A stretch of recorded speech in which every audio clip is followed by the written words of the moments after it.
5 billions de dollars. C'est la taille estimée du marché mondial du bien-être en 2022.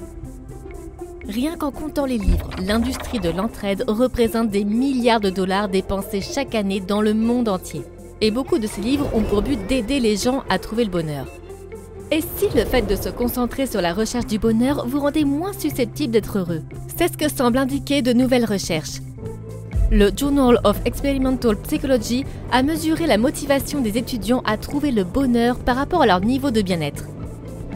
On pourrait s'attendre à ce que les étudiants les plus conscients et les plus désireux de trouver le bonheur soient aussi ceux qui ont un niveau de bien-être plus élevé. Et c'est exactement ce que les chercheurs ont constaté chez les étudiants de Russie et d'Asie de l'Est.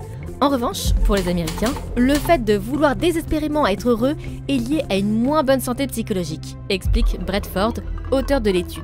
Ils ont remarqué que la valorisation du bonheur était associée à un équilibre hédonique plus faible, à un bien-être psychologique plus bas, à une moindre satisfaction à l'égard de la vie à des niveaux plus élevés de symptômes dépressifs. Si le bonheur est un désir fondamental que nous avons tous et que nous recherchons naturellement, pourquoi est-il si difficile à trouver?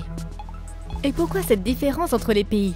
La réponse réside peut-être dans la manière dont les différentes cultures perçoivent et définissent le bonheur. Dans des sociétés comme le Japon par exemple, le bonheur est considéré comme un effort social. Passer du temps avec ses amis, s'occuper de ses parents, etc.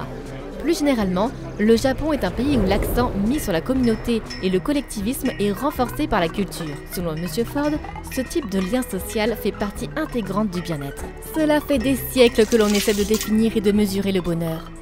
En 1780, le philosophe utilitariste anglais Jeremy Bentham a proposé que le bonheur soit suffisamment important pour nous en tant que personne pour que la mesure du bonheur soit un moyen de déterminer la performance d'un gouvernement.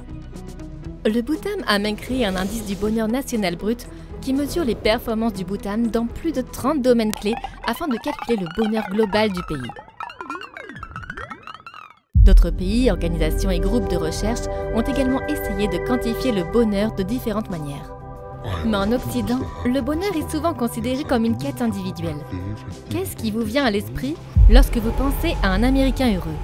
Vous imaginez peut-être quelqu'un qui a un travail impressionnant, qui vit dans une maison luxueuse avec une voiture de luxe dans l'allée. Point bonus si leur audience sur les médias sociaux est digne de se vanter. Le problème vient du fait que l'on s'attend à ce que ces choses apportent le bonheur. Cette attente est aggravée par les médias sociaux, où nous faisons défiler les sélections des meilleurs moments de la vie de nos amis. Ces attentes semblent préparer les individus à une chose: une vie de déception. Pourtant, selon M. Ford, la plupart des gens vivent dans un état assez neutre. Une vie heureuse ne consiste pas à vivre des moments heureux à chaque heure de la journée. Nous savons également qu'il existe de nombreuses formes de bonheur.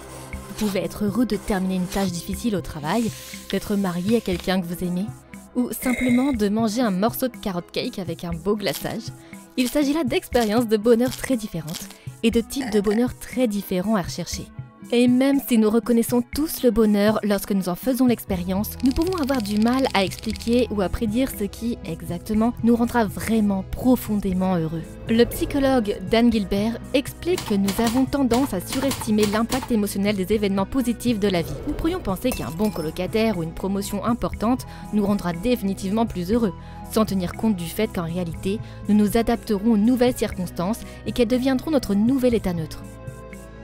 Dans une étude classique, les chercheurs ont constaté que même le fait de gagner à la loterie ne semblait pas apporter de gains durables en termes de bonheur. Nous sommes donc amenés à nous interroger: que devons-nous faire pour connaître un bonheur plus durable? Quel type de bonheur devrions-nous rechercher? Ce qui nous amène au véritable défi auquel nous sommes confrontés. La vie est remplie de déceptions, de souffrances, de limitations, de restrictions et de luttes. Quelle sorte de bonheur peut s'opposer à une vie de défis? Arthur Brooks a commencé à étudier le bonheur en tant que professeur à la Harvard Business School. Il donne même un cours sur le sujet. Lors d'une interview, Brooks a commenté la relation entre le bonheur et la recherche du plaisir. « Tout bonheur est une combinaison de plaisir, de satisfaction et de sens », a-t-il déclaré. C'est ce dont nous avons besoin.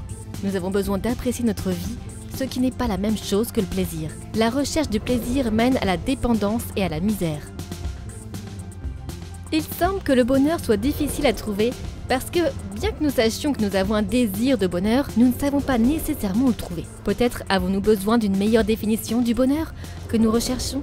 Nous avons besoin d'une vision du bonheur qui nous aide à mieux comprendre et à nous concentrer sur ce qui conduit à un bonheur véritable et durable.